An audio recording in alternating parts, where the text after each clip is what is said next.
جس طرح سے سڑکوں پر جو توڑ پھوڑ ہوئی ہے سرکاری اور نجی کو جس طرح سے نقصان پہنچا ہے، پولیس والوں کو جس طرح سے ٹارچر کیا ہے، 587 پولیس افسران اہلکار جو ہے وہ زخمی ہوئے ہیں، جس میں سے 247 critically injured according to Fawad چوہے صاحب، اور 4 شہید ہوئے ہیں. تو can you draw comparison doctor Musadik صاحب؟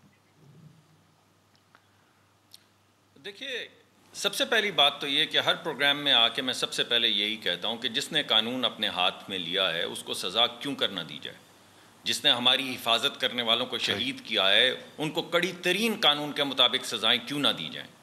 اور اگر سڑکوں کے اوپر جتھے آئیں اور ریاست کی رٹ کو چیلنج کریں تو کیا یہ ریاست کا یا حکومت وقت کا کام نہیں ہے کہ تیاری کے ساتھ جائے اور لوگوں کی جان و مال اور املاک کی حفاظت کرے؟ یہ کس کا کام ہے؟ یہ کسی اور ملک نے آ کے حفاظت کرنی تھی ہمارے بچوں کی، ہماری املاک کی، یا ہمارے پولیس افسران کی؟ کس نے کرنی تھی حفاظت؟ وہ کہاں تھے لوگ؟ جس طرح شرمیلا صاحبہ بھی آپ کو کہہ رہی تھی کہ 2 دن کہاں تھی حکومت جب یہ سب کچھ ہو رہا تھا؟ اور کس نے ان کو سپورٹ کیا ہے جنہوں نے شہید کیا ہے پولیس والوں کو؟ کون کر سکتا ہے اس ملک کے اندر رہ کے ان کو سپورٹ کر سکتا ہے؟ لیکن جو کمپیریزن ہے وہ یہ نہیں ہے. جب ایک شخص کھڑا ہو کے بولے کہ آپ پاکستان میں پیسے ہنڈی کے ذریعے منگوائیں تو وہ کیا کر رہا ہے؟ آپ اس کو کیا کہیں گے؟ اگر آج کل کا دور ہو اور آج کل کی حکومت ہو تو یہ اس کو بغاوت کہیں گے. جب آپ یہ کہیں کہ انلیگل مین سے سارے پاکستانیوں اپنے پیسے یہاں پہ بھیجو اور سول ڈس اوبیڈینس کرو تو آپ مجھے بتائیں کہ آپ اس کو کیا کہیں گے؟ یعنی آپ کو ہم سب نے ایک بھرپور انداز میں مذمت کی اس بات کی کہ سارے ملک کے شہر جو ہیں یا بیشتر ممالک جو ہیں شہر جو ہیں وہ بند کیے گئے ہیں. لیکن آپ کو یاد ہے کس طرح پی ٹی آئی نے ایک کے بعد دوسرا شہر بند کیا تھا؟ تو یہ کمپیریزن ایک حلال ہے، پی ٹی آئی کرے تو حلال ہے، اور کوئی اور احتجاج کرنے میں آئے اور شہر بند کرے تو وہ حرام ہے. میں تشدد کی بات نہیں کر رہا ہوں، میں قانون کو اپنے ہاتھ میں لینے کی بات نہیں کر رہا ہوں. میں یہ بات کر رہا ہوں کہ آپ شہر بند کریں تو حلال اور کوئی اور شہر بند کرے تو حرام. آپ ہنڈی کے ذریعے اور سول ڈس اوبیڈینس اور بل جلانے کے بعد بولیں کہ بند کر دو، غارت کر دو، آگ لگا دو، گھرا دو، جلا دو اس ملک کو، تو وہ حلال. اور کوئی اور کرے تو آپ اس کو بین کر دیں. آپ کو کیوں نہ بین کیا جائے؟ آپ کو کیوں نہیں بین کیا گیا؟ اس وجہ سے بین نہیں کیا گیا کہ ہم سمجھتے تھے کہ آپ ٹھیک ہے، آپ ایک پولیٹیکل موبلائزیشن کر رہے ہیں اور جو الفاظ آپ بول رہے ہیں وہ قابل قبول نہیں ہیں، ان کی مذمت کرنی چاہیے. لیکن ہمیں یہ حق نہیں تھا، اور اگر آج بھی مجھے کوئی بولے تو میں بولوں گا پی ٹی آئی کو کوئی بین نہیں کر سکتا تھا، صرف اس وجہ سے کہ وہ احتجاج کر رہے تھے اور فرد جذبات کے اندر انہوں نے کچھ باتیں ایسی کی تھیں جو نہیں ان کو کہنی چاہیے تھی. بالکل قتل نہیں کرنا چاہیے، قتل نہیں کرنا چاہیے تھا.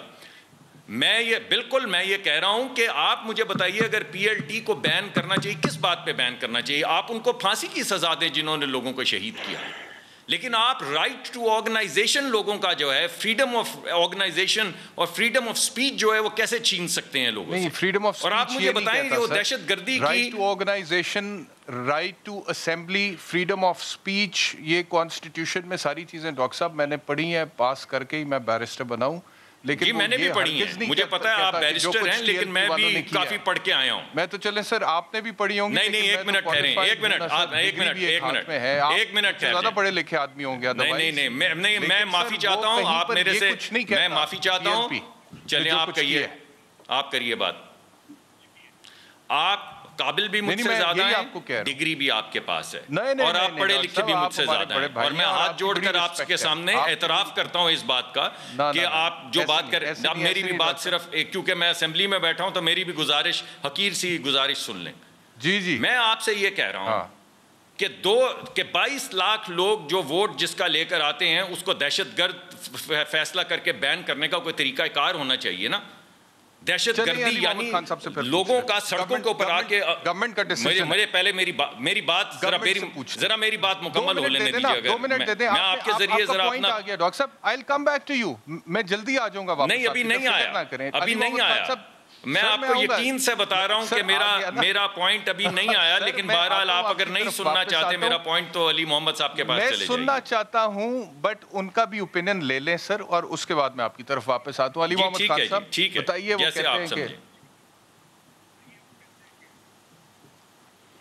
میرا تو دیکھیں احتشام بھائی، میرا تو پوائنٹ بڑا سمپل اسٹریٹ فارورڈ ہے. میں اس ملک کو میرے بزرگوں نے بنایا ہے اور مجھے اس پہ فخر ہے کہ اس کو بچانے کے لیے میں تگ و دو کر رہا ہوں. مجھے یہ پتا ہے میرے بچوں نے ادھر رہنا ہے، ان کی باہر کوئی پراپرٹی نہیں ہے, اور اگر کوئی ہو بھی, اگر کبھی موقع ملے بھی, تو میں ان کو کہوں گا کبھی باہر پراپرٹی مت لو. اس ملک میں دفن ہونا ہے اس ملٹی کے لیے. میں تو اس ملک کو اس طریقے سے چلانا چاہتا ہوں, چلوانا چاہتا ہوں جو قائد اعظم محمد علی جناح اس ملک کے لیے کہہ کے چلے گئے. He was a man of law, he was a man of principle, he was a man of pen. اور وہ یہ ہے, یہ چھوڑے تاریخ میں کبھی ادھر جھانکا کبھی ادھر جھانکا, تم نے وہ کیا, تم نے یہ کیا. آج کی بات کریں, آج پاکستان کو کیسے چلانا ہے. کیا پاکستان کو ڈنڈے کے زور سے چلانا ہے یا پاکستان کو قانون اور آئین کے مطابق چلانا ہے. اگر ماضی میں کسی نے کوئی غلط کام اگر کیا ہے, آپ لوگوں کے پاس 4 سال حکومتیں تھیں, ابھی رونے دھونے کا کوئی فائدہ نہیں. اگر کسی نے غلط کام کیا تھا نہ چھوڑتے. عمران خان صاحب پہ ایک سوال, ایک الزام آیا, سپریم کورٹ تک ان کو گھسیٹا گیا, 6, 7, 8 مہینے سپریم کورٹ جاتے رہے, اور وہاں سے اپنے آپ کو کلیئر کر کے پوری منی ٹریل. اینڈ بیرسٹر صاحب, you since you are a learned person, آپ کے ہر پروگرام میں آپ کو یہ بات کی جاتی ہے, تو مجھے آپ یہ بتائیں, انہوں نے تو اس پیسے کا بھی جواب دیا جو انہوں نے پاکستان میں کمایا ہی نہیں تھا, جبکہ اس زمانے میں وہ سرکاری ملازم بھی نہیں تھے, نہ وزیر تھے, نہ مشیر تھے. پاکستان سے باہر کی گئی کمائی کو پاکستان لانے کے بعد اس کا منی ٹریل تک دیا. آج اگر ان سے صرف اتنا سوال ہوتا ہے کہ جب آپ وزیر اعلیٰ تھے تو پنجاب حکومت کی سرکاری زمین ایک بے نامی طریقے سے اپنے آپ کو ٹرانزیکشن کروا کے آپ نے خرید لی. سرکاری زمین جو ہے وہ لیز پہ لی جا سکتی ہے, اس کو خریدا نہیں جا سکتا. لیکن میں یہ کہتا ہوں کہ چلو یہ سوال یا یہ الزام غلط ہے, چلو فار سیک آف آرگومنٹ اس کا فیصلہ عدالت میں ہوگا. اس طرح سٹیج پہ کھڑے ہو کے رانا ثناء اللہ صاحب اور اس طرح ان کے لیول کے اور لوگ جب آپ تھریٹ کرتے ہیں, آپ یہ بتاتے ہیں کہ کس طریقے سے آپ نے اس ملک کو چلایا تھا, کیسے چلانا چاہتے ہیں, اور اس کا یہ بھی مطلب ہے بیرسٹر صاحب, اس کا یہ بھی مطلب ہے کہ وہ جو آپ لوگوں نے بیرسٹر صاحب, اس کا یہ بھی مطلب ہے کہ آپ نے ماڈل ٹاؤن کے واقعے سے کچھ نہیں سیکھا. وہی مینٹیلٹی آج بھی قائم ہے. خدا رہا آپ کے پاس, آپ کے ساتھ ظلم ہو رہا ہے, ماڈل ٹاؤن کا واقعہ اپنی جگہ پہ, لیکن رانا ثناء اللہ نے جو کچھ کہا وہی بات ہے جو میں ڈاکٹر مصدق ملک صاحب سے بات کر رہا تھا اور بحث کر رہا تھا. سر میں آگے آپ کی طرف, میں آگے دیکھیں جو ان کے ایک سینڈر ہاشمی صاحب نے جس طرح ایک سپریم کورٹ کے ججوں کو ان کے بچوں کو تھریٹ کیا, آج رانا ثناء اللہ صاحب نے سرکاری ملازمین کو ان کے بچوں کو تھریٹ کیا.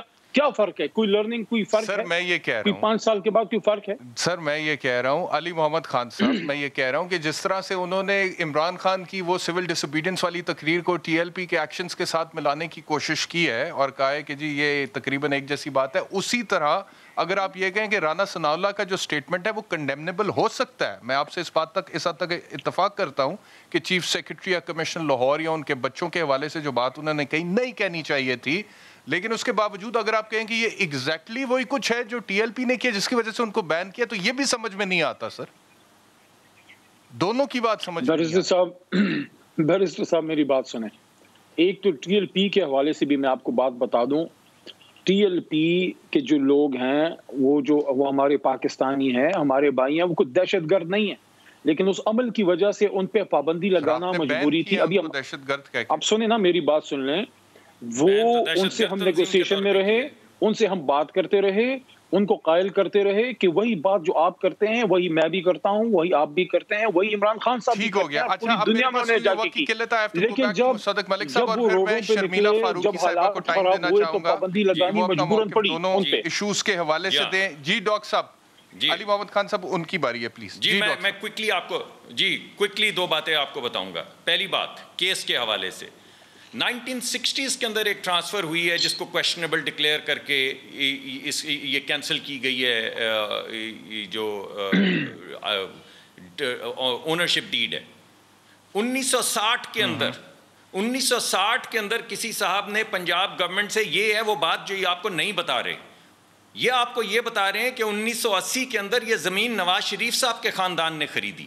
جو آپ کو یہ بات نہیں بتا رہے وہ یہ ہے کہ 1960 کے اندر یہ زمین پنجاب حکومت سے کسی نے خریدی تھی, جو 4 ہاتھ بکنے کے بعد نواز شریف صاحب کے خاندان میں آئی. انہوں نے 1960 کا جو رجسٹر تھا نکال کے یہ کہا کہ اس کے لیے جس کاغذ کی ضرورت ہے وہ کاغذ موجود نہیں ہے. بھائی آپ نے سدا حکمرانی خدا کی ہے, صرف آپ نے نہیں رہنا یہاں پر, یعنی بنی گالا کو تو آپ نے حلال کر لیا, اور 1 کانسٹیٹیوشن ایونیو کو تو آپ نے حلال کر لیا کیونکہ وہ حلال ہے, وہ عدالت نے کیا. میں سب جانتا ہوں آپ کی ساری بات, آپ میری بات سنیں, میں نے آپ کی بات نہیں کاٹی.